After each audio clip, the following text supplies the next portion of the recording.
Sud Radio, le 10h midi, mettez-vous d'accord, Valérie Expert. Mettons-nous d'accord aujourd'hui autour d'Éric Tegner, journaliste, président-directeur de la rédaction. Président-directeur. Chaque fois, on fait la même erreur. Oui, on fait la même erreur. C'est pompant. Mon petit Juliette, va falloir modifier ça. Vous êtes président ou directeur de la rédaction du Livre Noir, de Livre Noir, et je précise que vous organisez une grande rencontre, un événement au Cirque d'Hiver demain. Exactement, sur l'immigration, on fait confronter Éric Zemmour, Carl Olive, le député Renaissance, là j'annonce en exclusivité. Oui. Je pense que ça va faire parler chez eux. On a également Karim Zeribi qui vient débattre face à Julien Audoul, le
Sud Radio, le 10h midi, mettez-vous d'accord, Valérie Expert.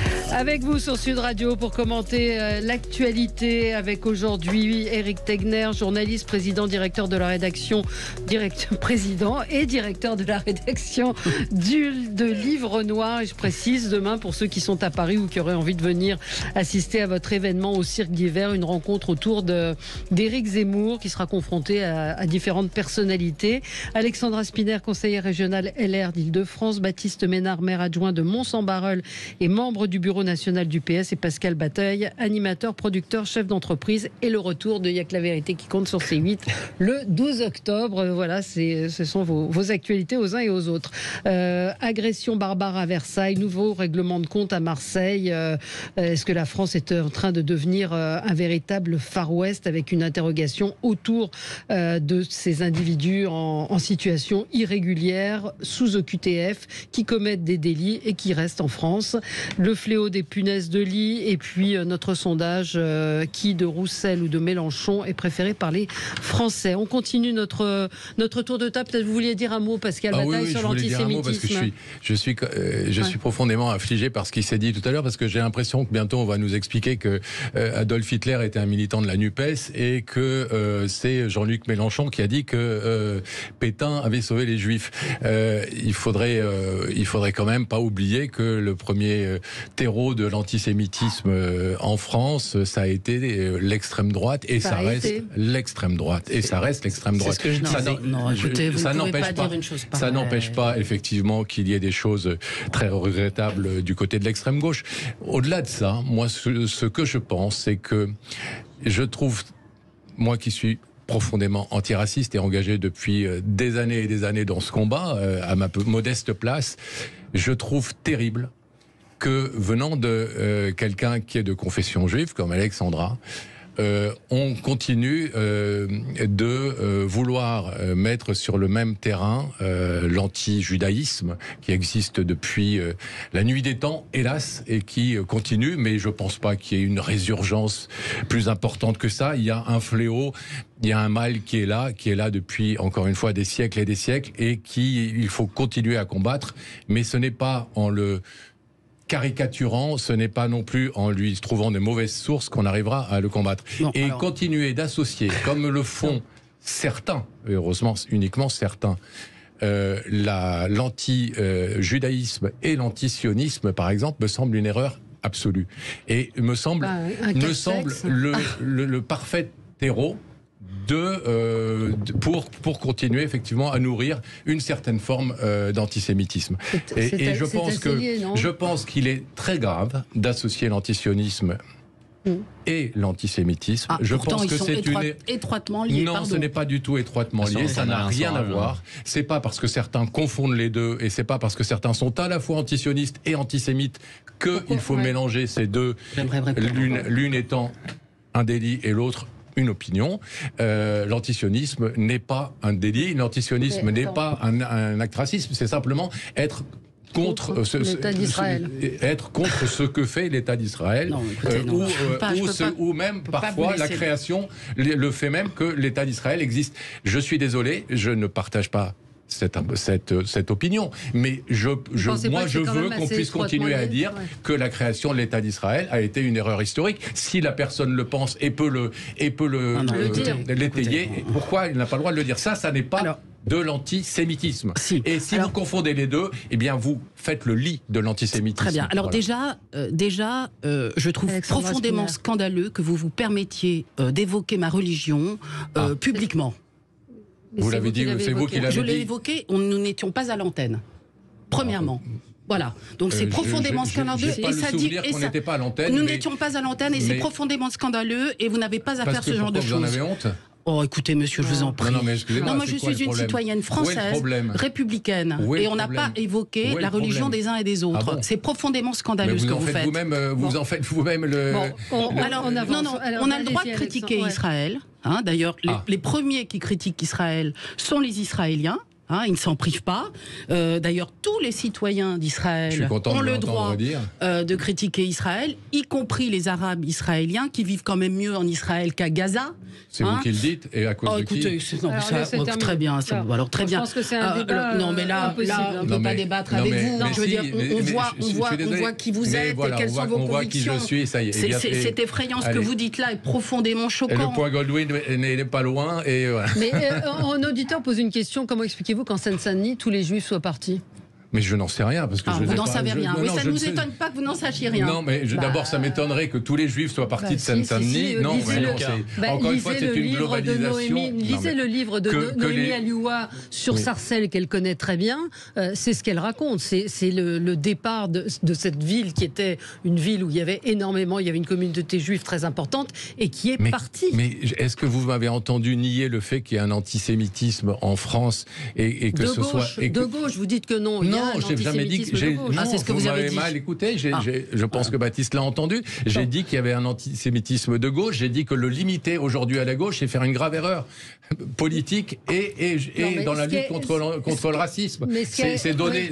Vous avez du mal avec le mot antisémitisme. À tous ceux qui disent Pétain a sauvé les Juifs. Excusez-moi.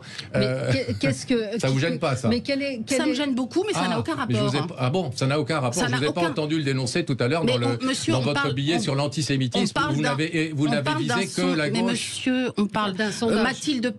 Les déclarations de Mathilde Panot vous concernent vous, et je vous laisse en parler comme vous. Mais écoutez, apparemment quand même, vous êtes très conciliant avec eux. J'ai pas envie de vous connaître. Je suis un électron libre. Mais c'est intéressant parce que vous prenez une sorte de discours rationnel où vous êtes très offensif par rapport à l'État d'Israël, et dès qu'on vous parle du fait qu'il y a de l'antisémitisme dans les banlieues, tout de suite vous dites que l'État d'Israël est une erreur historique, pardon. Bien sûr qu'il y a l'antisémitisme dans les banlieues. Je dis, arrêtez de dire que c'est l'extrême gauche qui est aujourd'hui le seul ferment de l'antisémitisme. Vous niez une réalité. Mais vous défendez un monsieur qui a dit que Pétain avait sauvé des Juifs. Il y a des Juifs dans les banlieues. Il y a des Juifs dans les banlieues qui depuis des années doivent quitter ces banlieues, doivent quitter. Pétain a sauvé des Juifs. Non, mais moi je suis pas dans le parti des Juifs. Non, mais je suis pas dans le parti Zemmour. En fait, de le répéter 100 fois, on va rien changer. Monsieur. Alors déjà c'est pas mon patron. Déjà je suis journaliste, donc c'est absolument pas mon patron. Donc ça c'est le premier point. D'accord. Le deuxième élément, c'est que ce que je trouve choquant de votre part, c'est qu'en fait, depuis des années, il y a des Juifs qui se sentent obligés de quitter les banlieues, qui se sentent obligés de quitter certains lycées. Et vous, ce que vous faites, en fait, vous êtes en train de dire non, tranquillement installé dans un quartier de privilégiés. Non, je dis c'est le cas. Vous dites non, mais ne limitez pas ça. Il n'y a pas de recrudescence, il n'y a pas de recrudescence dans l'antisémitisme à l'extrême gauche. Voilà ce que je dis. Ne limitez pas l'antisémitisme à l'extrême gauche, parce que c'est une erreur fondamentale et c'est fait le terreau de l'antisémitisme. Mais on peut admettre qu'il y a eu un basculement de la France insoumise sur une forme d'antisémitisme. Je suis tout à fait d'accord avec ça. On est d'accord avec ça. Je suis tout à fait d'accord mais qu'à Gaza règne la terreur et qu'on persécute les homosexuels et autres monstruosités, ça vous n'êtes pas d'accord? Mais j'ai jamais dit le contraire. Ah bah si, alors écoutez. Pas du tout. Est-ce que vous m'avez entendu dire le contraire de ça? Vous venez de le dire. Écoutez, vous repasserez la bande son et vous entendrez dire que... C'est vous qui l'avez dit, c'est pas moi. Non mais écoutez, je n'ai jamais dit que je cautionnais la façon dont les gens vivaient à Gaza, madame. Excusez-moi, non, absolument pas. C'est ce que vous avez dit. On va lancer. En tout cas, tout ça est un mauvais coup porté à la République. Et vous faites partie de ceux qui la mettent en péril. Bien sûr. Parce qu'évidemment, vous vivez dans des quartiers où ce genre de choses ne vous touche pas. Bien sûr. Donc vous vous permettez de tenir ce genre de propos scandaleux. Et de dévoiler la religion des gens publiquement. Je fais moins de mal. Est-ce que je peux m'exprimer? Ce qui est juste regrettable, c'est que sur un sujet comme celui-là, nous devrions quand même tous être d'accord pour dire que nous devons combattre et condamner je pense que là-dessus on est d'accord. Non, vous avez parlé de racisme et pas d'antisémitisme parce que ce mot vous écorche la bouche. Non, pourquoi il m'écorche la bouche, madame? Parce que les sémites, c'est pas les juifs. L'antisémitisme est un poison. Mais quelle horreur, c'est toute la rhétorique. Mais c'est pas de la rhétorique, c'est juste de... Sud Radio, le 10h midi, mettez-vous d'accord, Valérie Expert. Le moins qu'on puisse dire, c'est que vous n'êtes pas d'accord, Alexandra Spinner, Baptiste Ménard, Pascal Bataille et Éric Tegner. Oui, non, je ne suis pas d'accord, je ne suis absolument pas d'accord et je trouve que le comportement de M. Bataille est profondément scandaleux, c'est totalement obscène de dévoiler la religion de quelqu'un aux auditeurs. Si j'avais souhaité le faire, je l'aurais fait. Votre antisémitisme rampant est évident. Et moi, je ne continue pas de débattre avec ce monsieur. Voilà. Donc vous partez. Je pars et j'espère que votre émission aura le succès qu'il mérite et qu'il passera aux oubliettes. Ne vous inquiétez pas. Vous êtes un antisémite obscène, monsieur. Bien sûr. Alexandra. Je pense que c'est une façon très intelligente et très intéressante de débattre. Mais bon.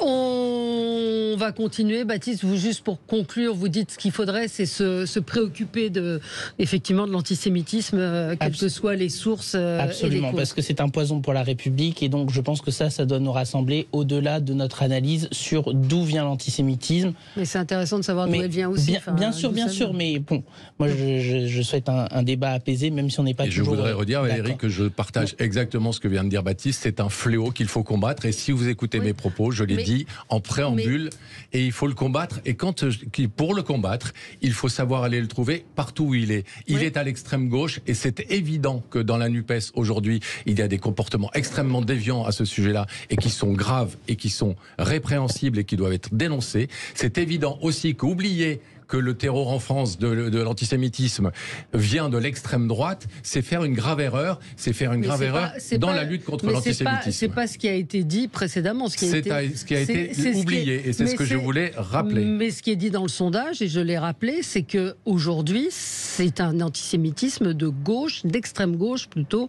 qui est rapporté. Oui, mais pourquoi ? Parce que je crois qu'il y a eu deux choses. Attendez, monsieur Daguerre. Je crois qu'il y a eu deux choses. Je crois qu'il y a eu les résultats de ce sondage qui effectivement concerne les actes antisémites au sein des universités.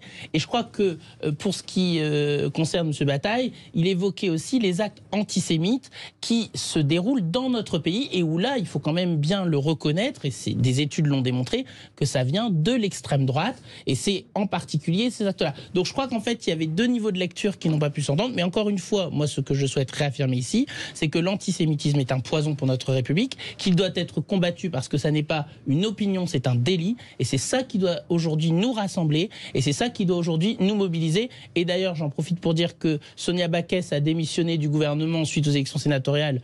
J'allais dire c'est tout à son honneur, mais j'aimerais bien qu'il puisse y avoir un nouvel interlocuteur sur tous ces sujets, pardonnez-moi, au sein du gouvernement. Si je peux faire juste une analyse politique sur ce sondage. Pour le coup, bien sûr qu'il y a un antisémitisme à l'ultra-droite. Je ne dirais pas à l'extrême-droite, parce qu'aujourd'hui, dans l'extrême-droite, on met même quelqu'un comme Laurent Wauquiez chez les Républicains, à l'ultra-droite, c'est-à-dire à peu près 1500 à 2000 personnes en France, selon les services de la DGSI. La différence, c'est que cet antisémitisme d'ultra-droite a été complètement mis de côté par les différents partis politiques que vous qualifiez à l'extrême-droite depuis des années déjà.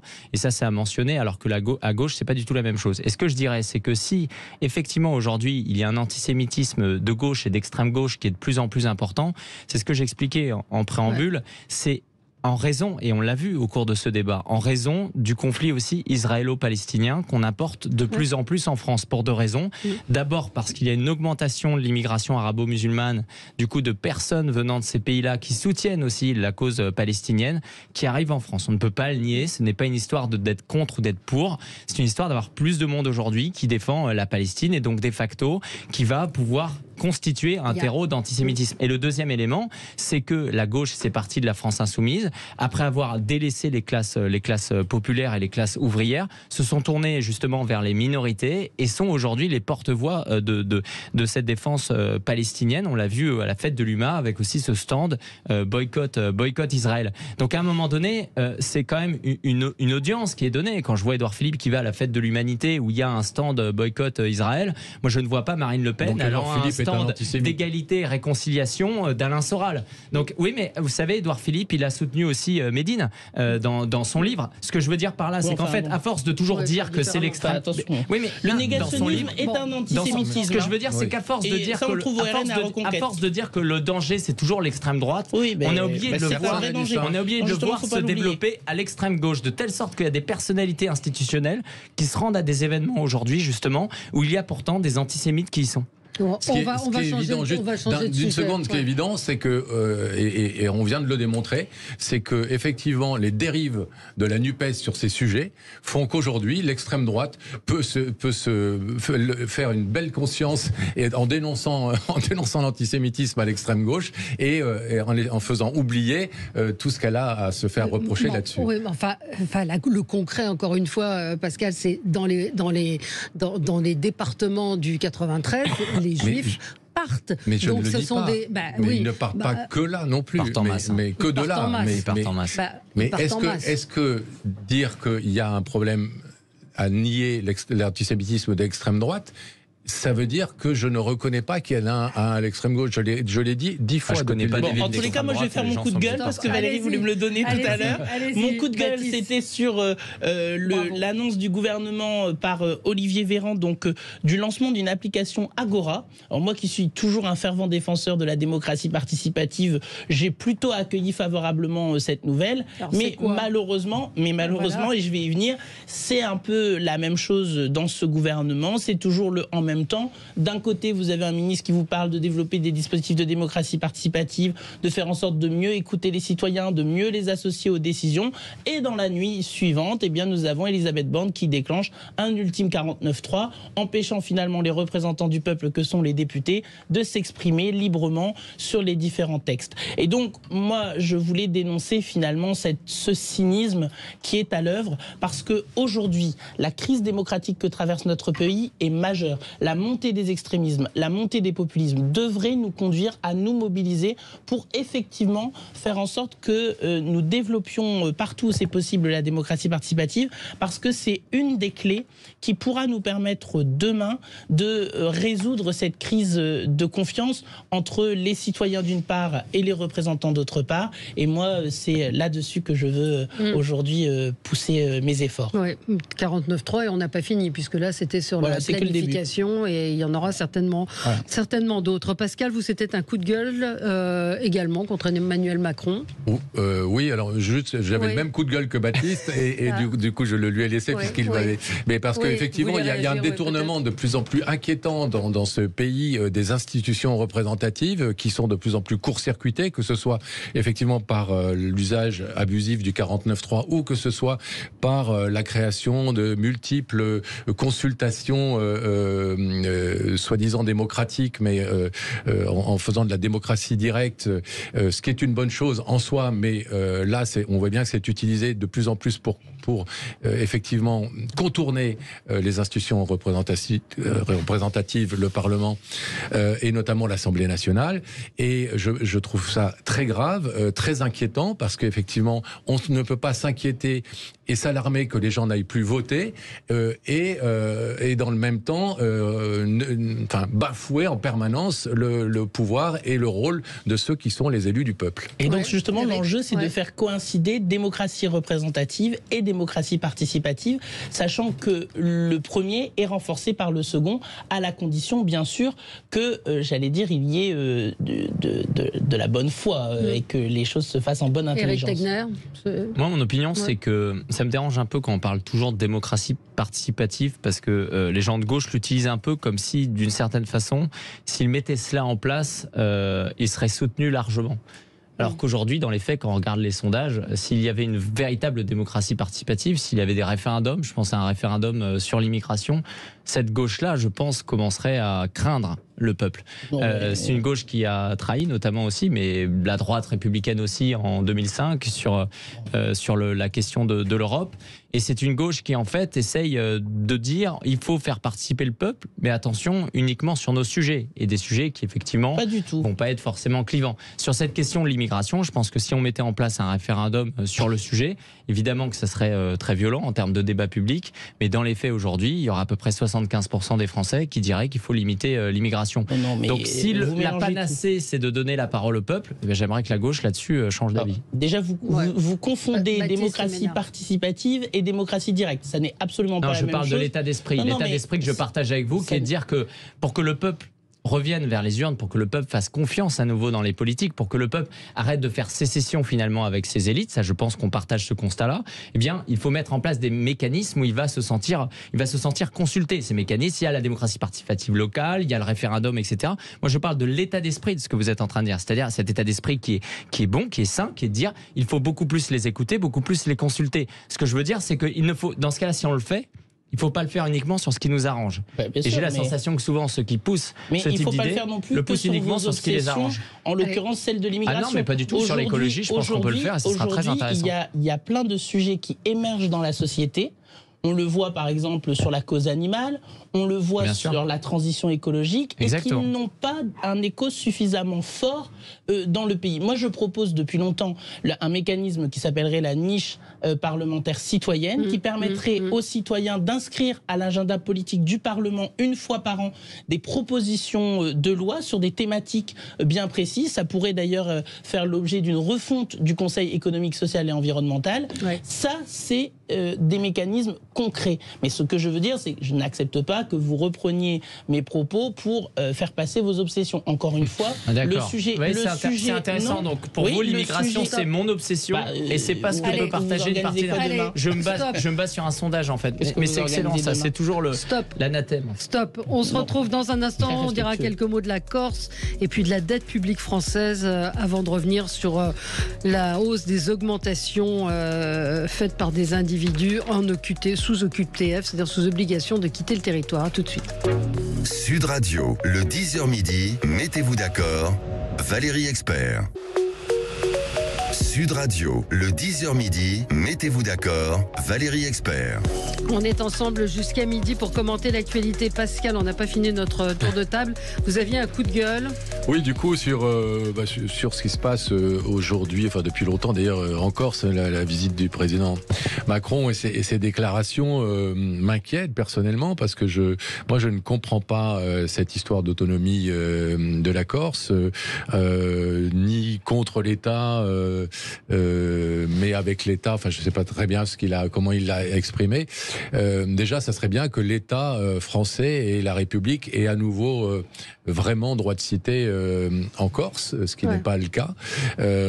Avant qu'on réclame une autonomie, c'est un pays, c'est une région qui vit quand même très largement des subventions du continent et de la République. Et je trouve qu'il y a là vraiment un faux débat et un mauvais débat sur cette question d'autonomie de la Corse. La Corse fait partie de la République française et à mon avis, il n'y a pas aujourd'hui dans la façon dont la Corse se comporte et rend service à la nation, de quoi légitimer une autonomie. Mais c'est pas très clair encore ce qu'il y aura dans cette autonomie, Éric Tegner. Mais en tout cas, de l'évoquer, vous en pensez quoi? Non, mais ça l'est pas depuis la campagne présidentielle où c'était une certaine façon pour se rattraper de l'assassinat de leader des indépendantistes.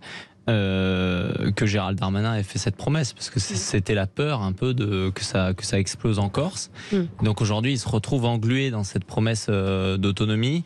Après ça participe d'un souhait aussi d'Emmanuel Macron, même au niveau de nos territoires d'outre-mer, d'essayer de plus les associer. Donc après effectivement on va voir la forme que ça a. Pour l'instant ça reste très flou, mais c'est un souhait je pense aussi vraiment d'Emmanuel Macron de montrer qu'il prend en considération ces territoires. Oui, mais c'est très électoraliste et très orienté. Baptiste, oui, puis on voit pas bien. Enfin, moi, ce qui me gêne, c'est que c'est une grande déclaration dont on voit pas bien comment elle va se décliner concrètement, sachant que vous l'avez vu, le président, par exemple, de la région Bretagne demande déjà la même chose sans savoir. Qu'est-ce qui a été obtenu par la Corse? Non, je crois qu'il y a un vrai sujet qui me semble être le sujet de notre relation aux collectivités territoriales et qui devrait faire l'objet non pas simplement à chaque fois d'annonces un peu comme ça, on parle en Nouvelle-Calédonie, on parle en Corse, on parle en Bretagne, mais vraiment de se dire voilà quelle relation l'État tisse avec les collectivités territoriales, quelle marge de manœuvre réelle elle leur donne et elle leur laisse. Oui, absolument. Oui, il y a un moment où il faut se demander si on veut ouvrir la porte à une sorte de contagion d'autonomie. Alors si effectivement la Corse la réclame, pourquoi la Bretagne ne le ferait pas? Pourquoi la Franche-Comté un jour ne s'y mettrait pas aussi? Ou le territoire de Belfort? Enfin, il y a... Ouais. Donc il faut avoir une vision. Je pense qu'on va vraiment on va dans le sens contraire de l'histoire en faisant ça. On a plus que jamais besoin d'être fédérés et d'être ensemble et pas de se morceler en un... Et moi, ce qui me surprend, c'est qu'Emmanuel Macron est un des présidents les plus jacobins qu'on a jamais connu sur la Ve République. C'est-à-dire que d'un côté, il y a un jacobinisme très important au niveau de la métropole, et de l'autre, il est prêt à donner une autonomie, déjà qui commence à écouter aussi les différents présidents de région, qu'ils soient socialistes ou républicains aujourd'hui, qui demandent beaucoup plus de décentralisation dans le pays. Je trouve que ça, c'est le véritable chantier aujourd'hui qu'il faut faire, et pas uniquement gouverner avec des préfets, avec des régions en fait qui sont complètement tenues à la baguette. Bien sûr. Éric Tegner, vous, c'était la dette qui vous interpelle, la dette de la France, la dette publique. Exactement, parce que c'est avant tout notre dette, votre dette Valérie, la dette de ceux autour de ce plateau, la dette également de ceux qui nous écoutent, avec un chiffre mirobolant aujourd'hui qui a été annoncé par l'INSEE, qui est de 3050 milliards d'euros de dette publique. Alors, j'ai envie de dire, vos auditeurs se disent oui, on commence à être habitué un peu à tous ces chiffres, et donc j'aimerais leur rappeler que en 2003, donc il y a 20 ans, on était à 1000 milliards d'euros. Donc c'est-à-dire qu'on l'a triplé en l'espace de 20 ans, qu'on a franchi la barre des 9 milliards d'euros il y a 9 ans, jour pour jour. C'était le 30 septembre 2014. Et que surtout, on en a parlé pendant la crise Covid, bien sûr. Il y a eu une augmentation de 674 milliards d'euros entre fin 2019 et mi-2023. Donc ça, c'est extrêmement inquiétant, avec ce double effet qui est qu'aujourd'hui, depuis en tout cas fin 2021, emprunter sur les marchés devient de plus en plus cher. Donc on est en train d'augmenter la charge de la dette, c'est-à-dire nos éditeurs le savent certainement, s'ils ont acheté une maison ou autre, et on peut emprunter, mais il faut payer des intérêts. Et donc ces intérêts, c'est la charge de la dette. Elle est aujourd'hui, elle atteint les 50 milliards, elle va atteindre d'ici 2 ans les 61 milliards d'euros. Ça en fait presque le premier budget aujourd'hui devant certains ministères comme l'Éducation nationale. Donc c'est extrêmement inquiétant. Et ça l'est doublement aussi parce que moi j'aimerais prendre l'exemple par exemple de l'Italie. On voit une Giorgia Meloni qui effectivement avait un discours très dur pendant sa campagne électorale, disait on va arrêter l'immigration, etc. par exemple, et qui est critiquée aujourd'hui parce qu'on dit que finalement elle ne fait rien, qu'elle fait même moins bien que ceux d'avant. Parce que elle-même sûrement avait oublié cette idée que la première des souverainetés, c'est la souveraineté budgétaire. Et ça, je pense que les citoyens français le savent, parce qu'ils savent que tous les matins, ils redoutent un peu ce mail de leur banquier qui leur dira à un moment donné, il faut payer. Et ça, c'est important aujourd'hui, si on veut conserver notre souveraineté, c'est de pouvoir gérer cette dette. Et là-dessus, je suis assez surpris. Comment on la gère? Alors, c'est là-dessus que je voulais rebondir, parce que d'après Oxfam, le meilleur levier pour lutter justement contre la dette, c'est lutter contre l'évasion fiscale.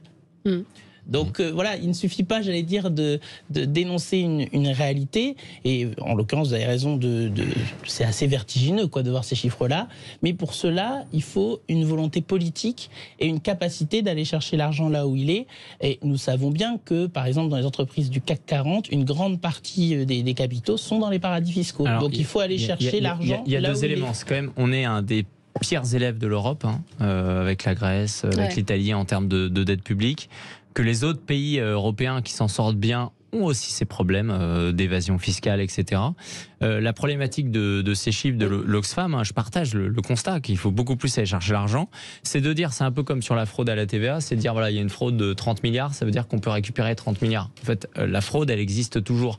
Ce qu'il faut d'abord, c'est commencer à dire aux Français, en fait, il va falloir que tout le monde fasse des efforts, il va falloir s'y mettre, en faire une vraie cause. Et ça, le problème, c'est qu'avec 3 000 milliards. Oui, mais avec le Covid, avec le quoi qu'il en coûte, en fait, on a complètement ouvert la caisse. En plus, avec un président Emmanuel Macron qui avait l'air d'être sérieux. C'est ça le problème. Bruno Le Maire, aujourd'hui, est une des personnalités préférées des Français, alors que la seule chose qu'il a fait, c'est de signer des chèques.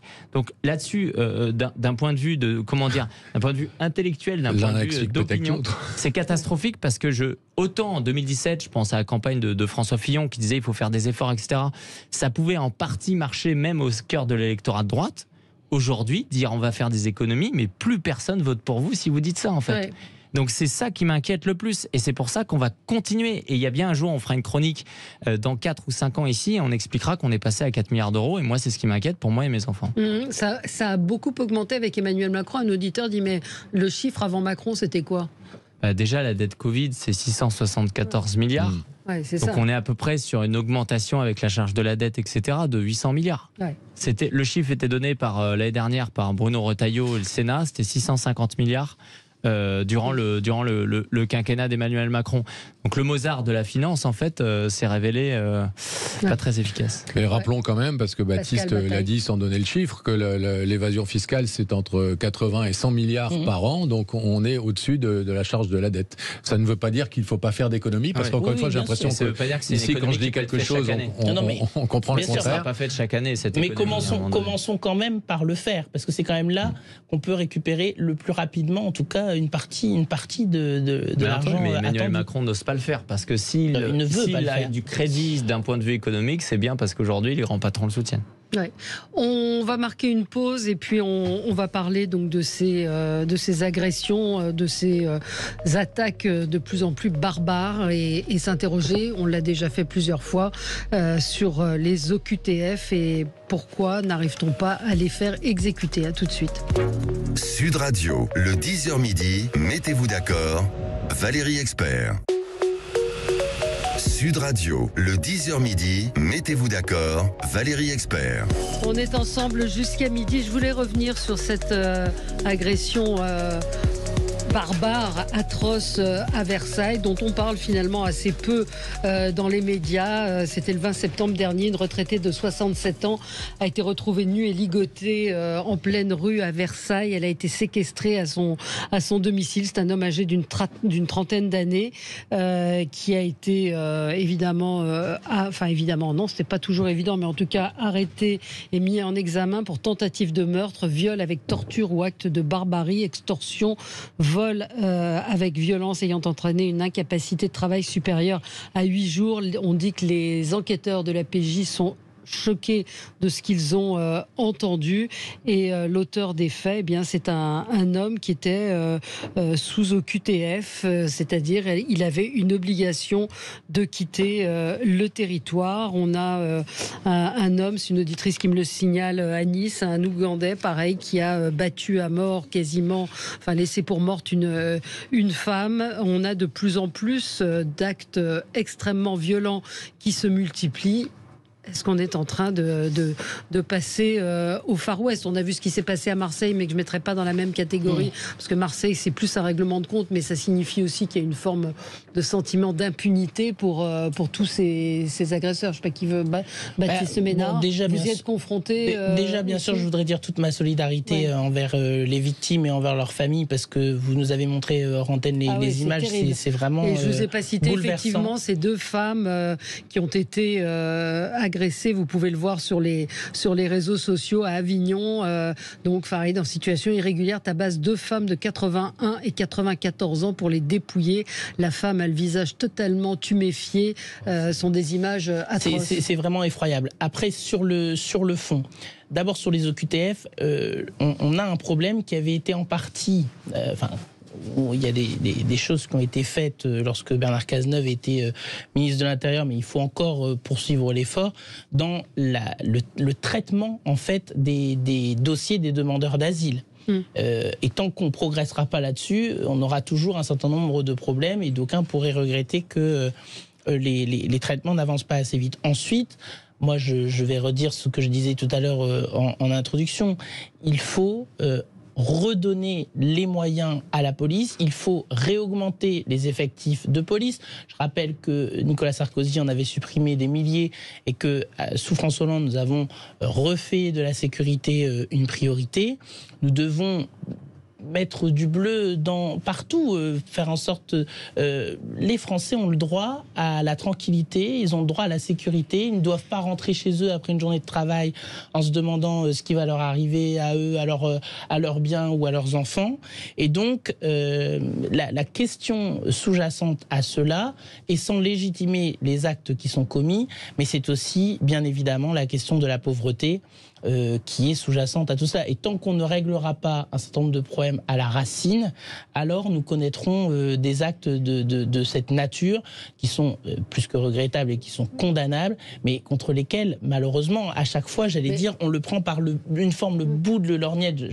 Je mesure en même temps le propos que je tiens, mais c'est-à-dire que voilà, on sort des faits divers plus effroyables les uns que les autres, mais on ne s'interroge pas sur comment on met en place une politique de sécurité publique qui permet de lutter efficacement contre ces événements. Il y a des lois, il y a des magistrats, il y a des condamnations. Les moyens ne suivent pas, malheureusement. Il n'y a pas de suite. Regardez vraiment le documentaire de Frédéric Ploquin qui passe dimanche sur France 5, parce qu'il parle de lui, c'est un autre sujet, mais c'est ces dealers qui sont installés dans les petites villes, Vierzon, Dreux, dans ces villes qui sont aujourd'hui un peu délaissées, exsangues, comme ils disent dans le reportage, et où le trafic de drogue pullule et prolifère de façon quasiment industrielle. Éric Tegner, sur ce qui se passe. Moi, je dirais que ce qui m'inquiète, c'est qu'à force de mettre fin aux frontières extérieures, on est en train de créer des frontières intérieures.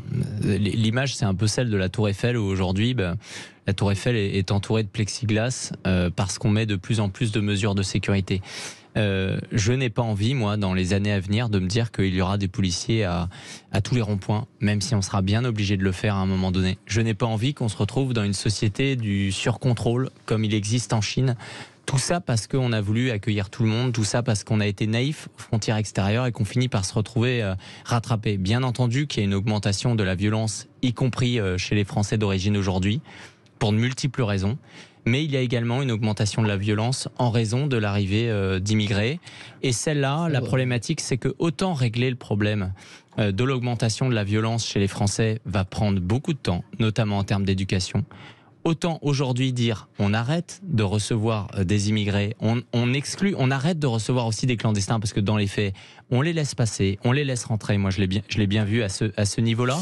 Ça, c'est une façon de régler le problème très facilement avant qu'il n'arrive. Vous savez, déjà, quand vous avez l'eau qui prend dans un endroit, d'abord, il faut commencer par colmater la brèche. Et aujourd'hui, en fait, la brèche, on parle le jeu de mots est plus que douteux. On parle d'individu. Aujourd'hui, non. Le jeu de mots est plus que douteux. Pas du tout. Aujourd'hui, non, le fait de... Mais pas du tout. On ne peut pas les comparer à de l'eau qui arrive. Mais non, pas du tout. Je parle d'un bateau qui coule. Ça a toujours été utilisé. Justement, vous choisissez une image qui est quand même... Je parle d'un bateau qui coule. Bien sûr, ça veut dire on parle d'une...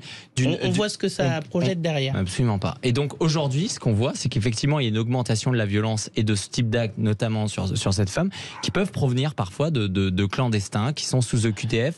Et donc ça, on refuse de le voir. Et moi, j'ai pas envie de me retrouver demain dans une société, en fait, où on voit que ce n'est plus la société d'il y a 30 ou 40 ans. Et c'est extrêmement inquiétant. Et j'ai pas envie de devoir demain obliger ma fille à ne plus sortir après 21h, alors qu'à une époque, on pouvait le faire. Et ça, je pense que c'est important de le rappeler. Oui, Pascal, comment vous voyez les choses? Et effectivement, ces gens qui sont souvent aussi laissés à l'abandon et avec des troubles psychiatriques, c'est multifactoriel. Hein. Oui, c'est multifactoriel, et c'est pour ça que je pense qu'il faut regarder la chose d'assez haut, comme le faisait Baptiste. Je pense que la vraie problématique, c'est l'absence de l'État aujourd'hui. Et moi, je trouve ça intéressant qu'un homme de gauche comme Baptiste le dise, parce qu'il y avait autrefois des ministres de l'Intérieur comme Cazeneuve, comme Chevènement, qui étaient partisans de l'ordre. Et moi, ça me gêne pas de voir une présence policière, si elle est, encore une fois, une présence policière de proximité, une présence policière de prévention. Ça ne me gêne pas, et pourtant, je suis très attaché à nos libertés. Ça me gêne beaucoup plus que le ministre des Sports nous annonce, ce que j'avais dit il y a ce micro il y a quelques mois, que les caméras installées pour les Jeux Olympiques risquent bien de perdurer et d'être conservées. En revanche, une présence policière, que l'État reprenne ses droits et ses devoirs dans les quartiers, en Corse, partout. Parce qu'on est en République et que la République, ça n'est valable que si tout le monde en respecte les lois.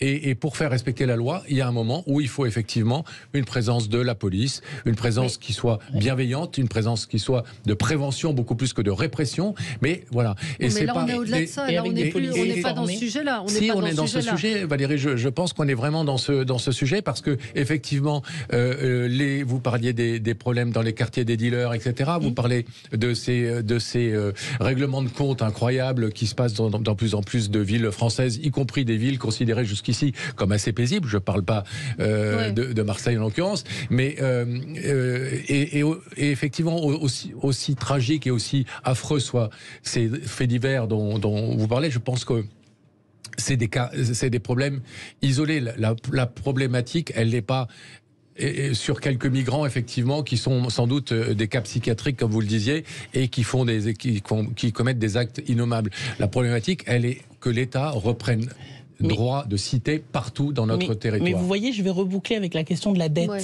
Parce que ça implique donc des choix politiques. Parce qu'on ne peut pas d'un côté dire il faut lutter contre la dette et dans le même temps dire qu'on va mettre les moyens ici et là, etc. Donc ça veut dire que demain, et dans le débat de la prochaine présidentielle, je crois qu'il sera très important de dire voilà, quelles sont nos priorités. C'est l'éducation. C'est la sécurité, c'est la santé. Et donc ça, il faut le porter aussi. Et ça doit se décliner, c'est pour les Français, et ça doit se décliner dans des politiques publiques d'envergure. Et effectivement, moi je crois qu'il faut réussir, même si bien sûr on est sous le coup de l'émotion, mais il faut réussir à s'extraire de cela pour se dire voilà, quelle problématique de fond cela touche. Oui, il faut redonner des moyens dans l'éducation, dans l'école. Oui, il faut redonner des moyens à la police. Il faut la former, il faut l'accompagner. Et moi, je suis de gauche et je revendique, et vous le soulignez tout à l'heure, mais je revendique de dire que les Français ont le droit à la sécurité publique, à la tranquillité chez eux et partout où ils se déplacent d'ailleurs. Et on peut dire cela sans nourrir la foire au fantasme qui consisterait à dire que, évidemment, c'est l'étranger qui est responsable, évidemment. Non. Donc c'est cela à quoi nous devons nous atteler. Oui, mais vous êtes dans un discours un peu politique et abstrait. Concrètement. Mais on a un problème. On a un problème de migrants qui agressent des gens. On peut prendre la question par que je veux dire, c'est qu'il n'y a pas que des migrants. Non, mais là, je vous parle des cas de ces gens qui sont sous OQTF et qui ont agressé. Mettons les moyens sur la santé. Mais si, je veux le voir. La question, c'est limite de racisme parce que j'aborde la question. Parce que vous avez des images. C'est pas le discours d'il y a 30 ans, j'étais pas né. Vous avez les mêmes discours qu'il y a 30 ans. J'ai pas dit que vous teniez les mêmes que ce que vous teniez il y a 30 ans. Je dis que vous teniez les mêmes discours qu'on tenait et que la gauche tenait il y a 30 ans. Oui, bien sûr. Bien entendu, non mais c'est marrant. Non mais arrêtons, moi-même j'ai mélangé les choses. Non, mais concrètement, je suis interpellée par ces gens qui sont sous OQTF, qui sont des gens en situation irrégulière. J'ai répondu là-dessus, j'ai dit qu'il fallait mettre les moyens parce qu'effectivement, nous avons des délais de traitement qui sont abracadabrantesques. Mais si, c'est parce qu'il n'y a, encore une fois, c'est parce qu'il n'y a pas les moyens. Mais il y a les moyens, c'est que les pays ne veulent pas les reprendre. Non, mais ça c'est autre chose. Il y a des associations qui les défendent et qui empêchent ces gens de monter dans les... Au QTF, il y a des solutions qui sont très faciles. Déjà, vous commencez, et ça, nous, c'est un sondage qu'on a fait chez Livre Noir il y a 2 jours pour l'IFOP, où 85% des Français soutiennent. Lorsqu'il y a des pays en Afrique ou ailleurs qui refusent de récupérer leurs ressortissants qui sont entrés illégalement chez nous, on supprime la délivrance de visa pour ces pays. À un moment donné, déjà, ils vont commencer à avoir la pression. Parce que c'est comme ça qu'on va négocier. Votre discours, pas en leur proposant de l'argent. Vous entendez que si demain on dit aux étrangers de quitter le pays, il n'y aura plus ces problèmes-là. Or, ce que vous ne comprenez pas, c'est qu'il y a, ce que vous ne comprenez pas, c'est qu'il y a une montée de la violence. C'est tout le temps, mais en fait, non. Ce que je suis en train de vous dire, c'est ça depuis le début. Ça veut dire que juste terminer sa phrase. Oui, mais il fait dire des choses qui sont fausses. Je vous dis que d'abord, avant de régler le problème, effectivement, qui est très compliqué, des gens qui aujourd'hui sont sous OQTF en France, il faut commencer par éviter qu'il y en ait de nouveaux qui arrivent. D'accord ? Donc les gens de Lampedusa, 48 heures après, ils étaient déjà à Menton. Donc à un moment donné, vous refusez de voir ça. Ça veut dire que vous nous dites en permanence, non, il ne faut pas lutter contre l'arrivée d'immigrés. Et quand ici, qu'on ne sait pas le gérer, vous nous dites, ah oui, mais de toute façon, on ne sait pas comment les gérer, on ne peut plus les renvoyer, donc il faut bien les inclure. Pour le coup, vous voulez être mon interprète et vous n'êtes pas rapidement pour finir. Rapidement, oui, très rapidement, effectivement. Ce que je veux dire, c'est que ce qui me gênait dans votre discours, c'est que vous sous-entendiez que c'était en disant à tous les étrangers de repartir qu'il n'y aurait plus de problème. Moi, ce que j'essaye de vous dire, et je vais terminer, on essaye de faire en sorte que les personnes qui rentrent. Ce que j'essaye de vous dire, c'est qu'il y a une montée de la violence dans notre pays, que ce soit par les Français, que ce soit par les étrangers, etc. Mais et donc, vous évacuez le problème. Non, je n'évacue pas. Je n'évacue pas le problème. Je vous ai parlé tout à l'heure de l'action que nous avions menée lorsque Bernard Cazeneuve était ministre de l'Intérieur pour réduire les délais de traitement des demandeurs d'asile, etc. Je n'ai aucun problème à dire qu'il faut lutter contre l'immigration clandestine, mais je refuse que l'on dise par systématisme que ce sont forcément des étrangers ou des immigrés qui seraient à l'origine des actes. Ce que vous avez sous-entendu. Non, ce que j'ai pas dit. Vous avez sous-entendu. Il y a une augmentation de la violence chez les Français et donc ça va prendre du temps à la traiter. On va se faire tirer les oreilles par André Berkoff. Je signale la sortie de Livre Noir, le magazine, le numéro 1 qui est en kiosque à partir d'aujourd'hui. Merci à tous les trois. C'est Alexis Poulain. Bon, on aurait pu déborder. Il est cool, Alexis. C'est Alexis Poulain qui remplace André Berkoff désormais tous les vendredis. Très bon week-end à lundi.